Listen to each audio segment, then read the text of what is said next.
In this tutorial I will show you how to create a glass morphism effect in Adobe Photoshop. Go to Rectangular tool. Draw the shape.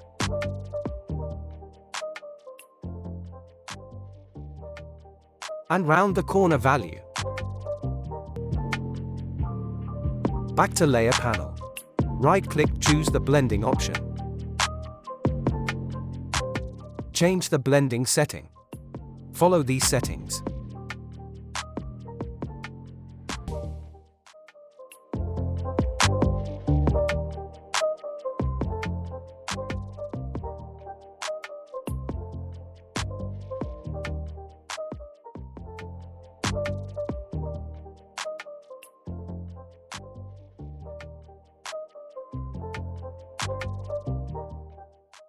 Press OK.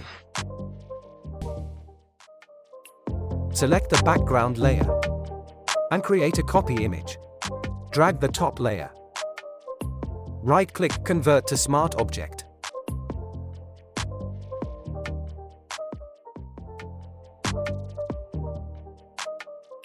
Go to the Filter menu.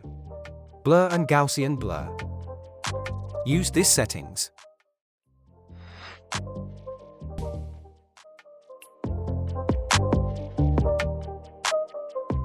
Right-click, choose the Create Clipping Mask. Select or top layer and click icon. That's it, hope you liked it. Please subscribe my YouTube channel for more tutorial.